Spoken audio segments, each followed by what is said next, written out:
हमें इंदौर में यूं ही अनायास एक बालक मिला, इसका नाम है अध्ययन खुराना। बात करते हुए तो पता चला कि वो 9वीं से इस बार 10वीं में आया है। इतनी छोटी उम्र में उसके मन में एक विचार है कि मैं युवा संसद आयोजित करूं, और बात करने पर पता चला ऐसी ही युवा संसद वो पिछले साल भी कर चुका है, और इसको और बड़े पैमाने पर ले जाने के लिए वो इंदौर शहर के कई अलग अलग पार्टियों के नेताओं से मिल रहा है, अलग अलग समाज सेवकों से मिल रहा है कि कोई इस पर उसका सपोर्ट करे और साथ है और ये विजन और आगे बढ़े। किसी भी लोकतंत्र के लिए सबसे महत्वपूर्ण होती है राजनीति, क्योंकि वही राजनीति में आने वाले लोग ही इस देश की पॉलिसीज को, इस देश के नियमों को और इस देश की सभी नीतियों को निर्धारित करते हैं। यूथ पार्लियामेंट, इस शब्द से आप क्या मतलब समझते हैं? यूथ पार्लियामेंट सर, जैसे हमारी लोकसभा होती है, वही चीज़ हम बच्चों में कराते हैं। बच्चों को पोर्टफोलियो दे दिया जाता है सारे एमपीज का। और एग्जांपल, एक्स पर्सन है Narendra Modi and Y person है राहुल गांधी, तो उनके बीच में डिबेट होगी कोई भी एक पर्टिकुलर एजेंडा, तो यही होती है यूथ पार्लियामेंट। अच्छा, तो ये आइडिया कैसे आया तुम्हें?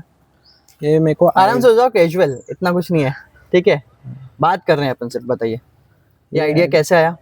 ये आइडिया एक्चुअली मेरे को ये करके आया है।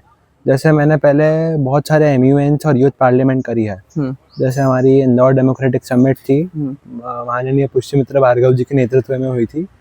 उसके बाद से मेरे दिमाग में आया कि मेरे को खुद से करनी चाहिए, क्योंकि मैं ऑलरेडी बहुत सारी कर चुका हूँ। मेरे मन में आया कि मैं खुद से करके देखूं, तो मैंने SKITM कॉलेज में ये करके देखा था और बहुत अच्छे तरीके से हुआ था वो।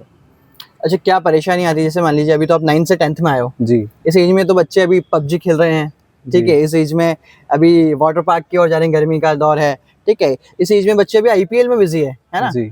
तुम कैसे इस लीग से हटकर इस उम्र में, हाँ, युवाओं को राजनीति का क्रेज आता है, राजनीति का में लुभाव आता है, लेकिन एक एज के बाद, जैसे 12वीं पास करने के बाद कॉलेज में जब फिर वो युवा नेता बनते हैं, बहुत सारे दिलों की धड़कन बनते हैं, युवा हृदय सम्राट बनते हैं, है ना? उससे पहले तो ये दौर तो तुम्हारा भी खेलने कूदने का है, चीज़ों को समझने का है। इतनी जल्दी तुम्हें राजनीति का और राजनीतिक चीज़ों का कैसे लगा हुआ? मैंने 4th क्लास में लॉकडाउन के टाइम पे 4th क्लास में लॉकडाउन के टाइम पे? जी। अच्छा, जब लॉकडाउन हुआ था तुम 4th क्लास में थे? जी। 2020 21st ऑफ मार्च, यस। उस समय तुम 4th क्लास में थे? हाँ। और इतना समय बीत गया लॉकडाउन को, हाँ। तुम 4th से 10th में आ गए? हाँ। हे भगवान। चलो, हाँ, बताओ। तो 4th क्लास में मैं था, तो मैंने कोविड का टाइम था, तो तब बहुत सारे इश्यूज चल रहे थे कि मतलब लोग अपने गांव जा रहे हैं, बट जो लोग मतलब जा रहे थे रास्ते में, उनके खाने पीने की कुछ व्यवस्था करी हमने। तुमने? जी, मेरे पापा की हेल्प से। तो हम लोगों ने ये करा, और कॉलोनी में कोविड का बहुत सारे केसेस हो गए थे, तो सैनिटाइजेशन भी करा था हमने। अच्छा, तो ये तो समाज सेवा, सोशल वर्क हो गया। तो इससे ही मेरे को बढ़ावा आगे मिला। हमारे एरिया के पार्षद श्री राजीव जैन जी ने मेरा बहुत सहयोग करा। किस चीज़ में? मतलब उनने पहले मेरे को कोविड के बाद उनने मेरे को फेलिसिटेट करा। उन्होंने बोला कि तुमको सोशल वर्क करना है तो तुम इसमें भी आ सकते हो, इसमें राजनीति में। और मेरे को भी बहुत मन था कि मैं समाज सेवा को आगे बढ़ाऊं और अच्छे लेवल पे लेके जाऊं। अच्छा, तुम्हारी जो पीयर ग्रुप्स है, तुम्हारा जो फ्रेंड सर्कल है, या फिर तुम्हारी उम्र मतलब स्कूल से लेकर, कॉलेज से लेकर, और जो अर्ली एज जॉबर्स है ना, जी, जो अभी नौकरी करने लगे हैं, 26 साल की उम्र, 27 साल की उम्र, सब अभी युवा ही है जी। तो तुम आज के यूथ को किस तरीके देखते हो? मतलब किस दिशा में जाते हुए देखते हो? और आर दे प्रोग्रेसिव और दे रिग्रेसिव? प्रोग्रेसिव है कुछ और कुछ नहीं, क्योंकि बहुत सारे बच्चे आजकल सिर्फ रील स्क्रॉल करने में टाइम वेस्ट कर रहे हैं। मतलब टैलेंट है उनमें, वो कर सकते हैं, लेकिन वो सिर्फ रील स्क्रॉल कर रहे हैं और कुछ नहीं। वो उस लूप में फंसे हुए हैं। जी, वो उससे हट भी सकते हैं और ये युवा संसद कर भी सकते हैं। नहीं, सिर्फ युवा संसद तो ठीक है, मतलब तुम्हारा कुछ भी अलग अलग एक्टिविटीज कर सकते हैं। इस देश के डेवलपमेंट में, इस देश के विकास में, जी, हमारे समाज के विकास में, और या कहे कि एक ह्यूमैनिटी के विकास में, क्योंकि पूरी दुनिया भारत की ओर देख रही है। दुनिया में सबसे ज्यादा यूथ भारत में है। जी, मतलब सबसे लार्जेस्ट पॉपुलेशन अगर युवाओं की है तो इस देश में, हमारे देश में, जिसमें से तुम भी युवा हो और मैं भी युवा हूँ। तो एक तरीके से देखा जाए तो पूरा विश्व हमारी ओर देख रहा है कि भारत के युवा इस देश को कहाँ लेके जाते हैं, समाज को कहाँ लेके जाते हैं, और समूची मानवता या पूरी ह्यूमैनिटी को कहाँ लेकर जाते हैं, ठीक है? और अगर ये पूरी दुनिया ना सोचे तो कम से कम हमें तो सोचना चाहिए, क्योंकि हमारे पास इतनी सारी यूथ पॉपुलेशन है, तो उससे सिर्फ हम IPL टीम के मैचेस के सेलिब्रेशन में, या फिर किसी क्रिकेट मैच या किसी खेल के सेलिब्रेशन में ना लगाए, ठीक है? उसमें भी लगाए, लेकिन इसके अलावा इस देश के फंडामेंटल स्ट्रक्चर में, साइंटिफिक टेम्परामेंट में, जी, हार्मनी में, एग्रीकल्चर टेम्परामेंट में, इन सब चीज़ों में हमें बदलाव लाना पड़ेगा और इसके लिए यूथ का बहुत बड़ा इंपॉर्टेंट रोल है। ठीक है, तो किस तरफ जाते हुए देख रहे हो तुम, और क्या लगता है तुम्हारे आसपास के बच्चे अभी इस उम्र में, तुम्हारी क्लास के बच्चे क्या कर रहे हैं अभी? पढ़ाई कर रहे हैं पढ़ाई कर रहे हैं? जी, पढ़ाई कर रहे हैं पक्का? पढ़ाई हाँ, और रील स्क्रॉल कर रहे हैं। रील्स स्क्रॉल कर रहे हैं? रील्स तुम नहीं स्क्रॉल करते? करते कभी कभार मतलब, बट ज़्यादा मन इसमें लगा है तो अभी सोचा है कि पूरे महीने इसको कंप्लीट करके अच्छा एक सक्सेसफुल इवेंट बना।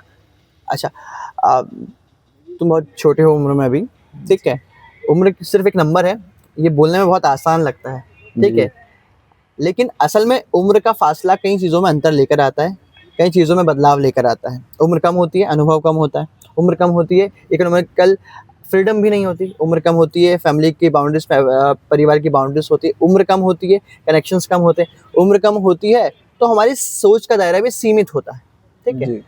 तो इस कम उम्र में ये जो बड़ा टास्क तुमने लिया है, इन सब चीज़ों में क्या क्या चैलेंजेस तुमने फेस किए और किस किस तरीके से तुम इसको कर रहे हो? जैसे मैंने अभी तो बहुत कम करे, मतलब जब मेरा इवेंट हुआ था पहले उसमें बहुत करे कि स्पॉन्सरशिप नहीं मिल रही है, और इधर से उधर ट्रैवल करने के ये हमारी टीम के लोग एक्सपेंस का ये प्रॉब्लम, हर चीज़ के प्रॉब्लम थे उसमें। बट उसको सॉल्व करते करते हमने एक अच्छा इवेंट कर लिया 150 लोगों का। ओके, अब क्या क्या तुम्हारा मतलब, अब क्या तुम्हारा मतलब आगे की रूपरेखा है? अभी जो तुम्हारा इवेंट होने वाला है जी। उसका नाम क्या है, वो क्या है, किस तरीके से होगा और उसमें क्या खास बात रहेगी? अभी हम इस बार इसको अच्छे लेवल, बड़े लेवल पे करने का सोच रहे हैं, 500 से 600 बच्चों का। तो इसमें चाहते हैं कि हमारे एरिया के विधायक श्री महेंद्र हाड़िया जी, उनके नेतृत्व में, और नगर अध्यक्ष श्री सुमित मिश्रा जी के नेतृत्व में हम इसको कराने का सोच रहे हैं। नगर अध्यक्ष भाजपा जी। अच्छा, तुम्हें कौन सा नेता पसंद है? इस देश के किस नेता को पसंद करते हो? इधर वो राष्ट्रीय स्तर पे हो, वो प्रदेश स्तर पे हो, या जिला स्तर पर हो, या बूथ स्तर पर भी हो? नेता तो नेता है, चाहे वो बूथ का नेता हो चाहे वो राष्ट्र का नेता हो। कौन नेता तुम्हें पसंद करता है, किसको फैसिनेट करते हो, किससे प्रभावित होते हो? मैं आदरणीय कैलाश विजयवर्गीय जी से होता हूँ, क्योंकि उन्होंने भी स्कूल कॉलेज टाइम पे ऐसी ही एक्टिविटीज़ करी है, और उनके टाइम पे उन्होंने इसको पूरा मैनेज करा है कि स्कूल पढ़ाई भी मैनेज करी है और साथ साथ इसको भी, दूसरी एक्टिविटीज़ को भी मैनेज करा है, और उन्होंने संगठन के लिए भी बहुत काम करा है। अच्छा, तो ऐसे उनको इंदौर देख के तुम इंदौर के युवा हो, और माननीय कैलाश विजयवर्गीय जो इस समय प्रदेश के कैबिनेट मंत्री भी हैं, वो देखा जाए तो इंदौर के एक राजनीतिक चिन्ह के रूप में, एक राजनीतिक पॉलिटिकल सिंबल के रूप में जाने जाते हैं। जी। इंदौर मतलब राजनीति के रूप में कैलाश विजयवर्गीय जी। तुम तुम्हारे लिए कैलाश विजयवर्गीय जी के लिए क्या एज ए इमोशन, या फिर एज ए आइडियोलॉजी, या फिर एज ए सिंबल, उनमें क्या देखते हो? क्या खास बात है उनमें? क्योंकि वो हर कार्यकर्ता की रिस्पेक्ट करता है, छोटे से छोटा हो या बड़े से बड़ा हो, हर कार्यकर्ता की वो रिस्पेक्ट करते हैं। कार्यकर्ता भारतीय जनता पार्टी के कार्यकर्ता, भारतीय जनता पार्टी की कार्यकर्ता, और बाकी कार्यकर्ताओं की नहीं करते? बाकी के भी करते ही हैं हम। हाँ, बट ऐसा पर तुम मतलब, भारतीय जनता पार्टी कार्यकर्ता हो? जी। अच्छा, तुम आइडियोलॉजी से बीजेपी से जुड़े हुए हो? जी। और सदस्यता ली तुमने अभी? जी ली है। ली है, बट मेरे अभी मतलब प्रॉपर वाली नहीं ली है। मन से तुम बीजेपी से जुड़े हो? जी। अच्छा, कांग्रेस पार्टी कैसी लगती है तुम्हें? कांग्रेस पार्टी की अलग आइडियोलॉजी है, बीजेपी की अलग है, तो मैं इस पे कुछ बोलना नहीं चाहूँगा। नहीं, लगती कैसी है? ठीक है, वो उनकी जगह ठीक है, बीजेपी अपनी जगह ठीक है। अच्छा, कुछ खास बात कांग्रेस की लगती हो? कुछ नहीं, कांग्रेस पार्टी कोई खास बात नहीं लगती, अच्छी नहीं लगती?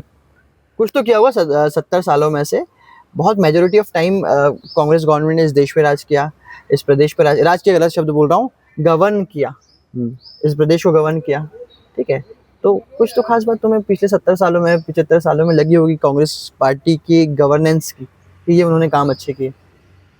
उनका मैंने सुना है कि स्वतंत्रता में बहुत बड़ा हाथ था। सुना है? सुना है जी, सिर्फ सुना है? मतलब पढ़ा भी है। हाँ। कि गांधी जी का बहुत अच्छा बड़ा हाथ था उसमें, कि उनके उससे ही ये हो पाया। सिर्फ गांधी जी नहीं, मिस्टर मोहनदास करमदास, सिर्फ गांधी जी ही नहीं, कांग्रेस पार्टी के हजारों कार्यकर्ताओं ने इस देश की आज़ादी में बड़ा अहम योगदान दिया। और सिर्फ कांग्रेस पार्टी नहीं, बहुत सारी पार्टियां, बहुत सारे संगठन, बहुत सारे काउंसिल्स, और बहुत सारे ऐसे लोग जो किसी संगठन से जुड़े भी नहीं थे। इस देश के आदिवासी, इस देश के वंचित, इस देश के मजदूर, इस देश की महिलाएं जो किसी संगठन से जुड़ी नहीं थी, फिर भी उन्होंने इस देश की आज़ादी के लिए अथक प्रयास किए, अपनी जान कुर्बान की, और इस देश को आज़ादी दिलाई। जिस आज़ाद आकाश के नीचे हम सभी आज चैन से जी रहे हैं, उसके पीछे हजारों लाखों स्वतंत्रता संग्राम सेनानियों का बहुत बड़ा परिश्रम है, बहुत बड़ा योगदान है। जी। और बताओ, और खाने में क्या अच्छा लगता है? बटर पनीर मसाला। बटर की butter? Butter. Butter paneer masala. अच्छा, फैमिली के बारे में बताओ, आपकी फैमिली में कौन कौन है? मैं हूँ, पापा है, मम्मी है, दादी है।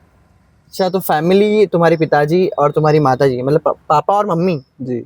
तुम ये जब करते हो तुमको ऐसा गुस्सा नहीं आता? जैसे आमतौर पर देखा जाता है कि यार घर में बोलते हैं क्या तू नेतागिरी कर रहा है, और अभी पढ़ाई करने का समय है, पढ़ाई करने का टाइम है, अभी क्या फोकट चीजों में लगा है, क्या इन सब चीजों में लगा है, चुपचाप बैठ जा। नहीं, ऐसा मेरे को सब घर पे सब चारों लोग सपोर्ट करते हैं, मम्मी पापा दादी तीनों करते हैं। क्या बोलते हैं कि करो नेतागिरी? करो नेतागिरी नहीं, मतलब हाँ। सोशल वर्क करो। और हाँ। जो अब मैं यूथ पार्लियामेंट कर रहा हूँ, मैं नेतागिरी नहीं करता हूँ, मैं सोशल वर्क करता हूँ। और यूथ पार्लियामेंट के लिए मैं पॉलिटिशियंस के पास जाता हूँ। अच्छा, तो यूथ पार्लियामेंट से कैसे एजुकेशन में और यूथ लीडरशिप में प्रोग्रेस होगी तुम्हारे हिसाब से? इससे कॉन्फिडेंस बढ़ेगा और स्पीकिंग जो कम्युनिकेशन है वो भी स्ट्रांग होगा। और जैसे मेरे जैसे बच्चे जिनको डर लगता है बोलने में, डर लगता है तुमको? जी, अच्छा बोल रहे हो यार तुम तो अभी। लगता है डर। डर क्यों लगता है? कॉन्फिडेंस नहीं है। इस देश की राजनीति में यूथ का कितना बड़ा इंपॉर्टेंट रोल है? मतलब क्या राजनीति में युवा आने चाहिए? बिल्कुल आने चाहिए। क्या होगा उससे, क्या बदलाव होगा? यूथ मतलब युवाओं के बारे में लोग सोचेंगे, छोटे छोटे बच्चे जो इसमें आना चाहते हैं। छोटे छोटे बच्चे राजनीति में आना चाहिए। मेरे जैसे बहुत बच्चे जो आना चाहते पर हाँ ठीक है, राजनीतिक कार्यक्रमों में जाना, राजनीतिक चीजों में शिरकत करना और एक राजनीतिक सोच रखना तो जरूरी है, आपका अधिकार है। लेकिन वोट देने के लिए और चुनाव लड़ने के लिए तो एक उम्र निर्धारित की गई है हमारे भारतीय संविधान में। जी, वो करी गई है, लेकिन आप लीडरशिप डेवलप होती है उससे। जी, आप सोशल वर्क के मतलब पहले आप सोशल वर्क करिए, फिर आप लोग आपको समझेंगे कि आप क्यों कर रहे हो, फिर आपको लोग चुनेंगे। तो ये मेरा मेन मोटिव है। इन सब चीजों में जो तुम्हारा टाइम चले जाता है जी, तो फिर तुम्हारे खेलने कूदने के लिए, तुम्हारे मनोरंजन के लिए, दोस्तों के साथ घूमने के लिए टाइम निकाल पाते हो? नहीं निकल पाता, मतलब बातचीत हो जाती है रात को बस कॉल पे। अच्छा। और अभी जैसे यूथ पार्लियामेंट है तो रात को 1-1, 2-2 बजे तक मीटिंग चलती रहती है। हाँ। और तुम्हारा सबसे अच्छा दोस्त कौन है? सबसे अच्छा दोस्त तो अभी कोई बना नहीं है। अभी तक कोई दोस्त ही नहीं बना? पहले बहुत थे, लेकिन इसकी वजह से बहुत टूट भी गए हैं। अच्छा, तो तुम ये तुम्हारी जो एक्टिविटीज रहती है इसके कारण? जी, क्योंकि उनके पेरेंट्स अलाउ नहीं करते हैं, उनको लगता है कि मैं एक गुंडा, एक नेता हूँ। गुंडा नेता हो? जी। नेता गुंडे होते हैं? उनका ऐसा सोचना है। किनका? मेरे दोस्त के पेरेंट्स का। क्या सोचना है कि नेता लोग गुंडे होते हैं? जी। तो अच्छा, मतलब आमतौर पर किसी भी एक मिडिल क्लास या फिर किसी भी एक परिवार में, किसी भी एक कॉमन मैन में, कॉमन आदमी में ये अवधारणा, ये मेंटलिटी बन गई है कि नेता लोग गुंडे होते हैं। जी, क्यों बन गई है? क्यों बन गई है ये इनमें पता नहीं क्यों ही बनी है। मतलब हर कोई की नेता है तो गुंडा ही होगा, मतलब हर एक पर्टिकुलर हर बंदे पे, मतलब कोई भी पॉलिटिशियन हुआ तो बोलेंगे तो गुंडा से दूर रहा कर, ये वो मेरे को लोग बोलते हैं। मैं उनका नाम नहीं लेना चाहूंगा, लेकिन बहुत लोग बोलते हैं। तो मैं तुमसे यही पूछना चाह रहा हूँ कि ऐसा क्यों बोलते, क्या कारण? कुछ तो कारण होंगे। उसका आइडिया नहीं है मेरे को। अच्छा, और इसका तुम इससे सहमत हो कि क्या नेता लोग गुंडे होते हैं? हर कोई नहीं होता। अच्छा, कुछ कुछ होते हैं। ऐसा नहीं है सब। कुछ नेता तो गुंडे होते हैं, ऐसा? नाम नहीं लूंगा, लेकिन हाँ, नाम मैंने पूछा भी नहीं, मैं तो पूछ रहा हूँ कुछ नेता गुंडे होते हैं? नहीं नहीं होते? सब अलग अलग सभी होते हैं? सभी नेता गुंडे होते हैं, ऐसा? नहीं, सबके अलग अलग है मतलब। अच्छा, सबके अलग अलग काम है। हाँ। किसी के दिखते हैं, किसी के नहीं दिखते हैं, जी। है ना? जिसके दिख जाते हैं वो गुंडा घोषित हो जाता है, और जिसके नहीं दिखते वो नेता ही रहता है। जी। अच्छा, चलिए ठीक है। हमारी ओर से तुम्हें बहुत बधाई, बहुत मंगल कामनाएं। तुम जो भी इनिशिएटिव कर रहे हो बहुत अच्छा है, बहुत खूबसूरत इसका तुमने सोचा है। और ऐसा नहीं है कि यूथ पार्लियामेंट्स पहली बार हो रहे हैं, ऐसा नहीं है कि यूथ पार्लियामेंट्स कभी होते नहीं है। मैं भी बीइंग एन केवीएन, मैं सेंट्रल स्कूल यानी केंद्रीय विद्यालय में पढ़ा हूँ। वहाँ पर अनेकों एक्टिविटीज़, अनेकों गतिविधियाँ होती थी किसी भी विद्यार्थी के सर्वांगीण विकास के लिए। उसके खेल कूद के से लेकर, उसके सांस्कृतिक अनुभव से लेकर, उसकी डाइवर्सिटी को लेकर, उसके भाषाई ज्ञान को लेकर, हर चीज़ को लेकर केंद्रीय विद्यालय में कई ऐसी गतिविधियाँ होती है जिससे एक अबोध बालक एक सुबोध नागरिक बनकर उभरता है। ऐसे यूथ पार्लियामेंट भी केंद्रीय विद्यालय में मैंने देखा है, मैंने पार्टिसिपेट किया है। पर मैं क्यों इस बालक की बात कर रहा हूँ, क्यों इस युवा लड़के की बात कर रहा हूँ, इसके साथ इंटरव्यू शूट कर रहा हूँ या पॉडकास्ट शूट कर रहा हूँ, कारण सिर्फ यह है कि ये सिर्फ 9वीं पास करके 10वीं में गया है। और उसके साथ इस कम उम्र में इसके मन में एक अवधारणा है, एक जुनून है, एक इनिशिएटिव है, या फिर एक क्या कहे कि एक इच्छा है कि मैं भी एक ऐसा इवेंट, एक ऐसा प्रोग्राम ऑर्गेनाइज करूं, उसमें लोगों को जोड़ूं, चाहे वो पॉलिटिशियन हो, चाहे वो समाज सेवक हो, या फिर वो मीडिया पर्सन हो, या फिर आर्टिस्ट हो, उनको जोड़ूं, वो सभी लोग इसमें साथ में आएँ। और जो नए बच्चे हैं, जो स्कूल्स में हैं या फिर कॉलेजेस में हैं, वो यूथ पार्लियामेंट में आके शिरकत करें और जाने कि हमारे देश की संसद कैसे चलती है, लोकसभा कैसे चलता है, राज्यसभा कैसे चलता है, प्रदेशों की विधानसभा कैसे चलती है, कैसे पॉलिसीज बनती है, कैसे संसद में डिबेट्स होती है, कैसे कोई मुद्दे पर को रखा जाता है। और साथ ही साथ उस चीज़ को ये अपने शहर में अपने आसपास के बच्चों के साथ करें, तो इनसे इस चीज़ से इनका पब्लिक स्पीकिंग, कॉन्फिडेंस, आत्मविश्वास, अपने आप को समझने का और राजनीति को, इस देश की संस्थाओं को समझने का मौका मिलेगा, इस देश की गवर्नेंस को समझने का मौका मिलेगा। इसलिए हमारी कोशिश रही कि इस छोटे बच्चे की एक छोटी सी कोशिश को आप तक पहुंचाया जाए। आपको ये सब कैसा लगा, इसकी बातें, हमारा इनसे बातचीत कैसी लगी, ज़रूर बताएं और बने रहें हमारे साथ। धन्यवाद।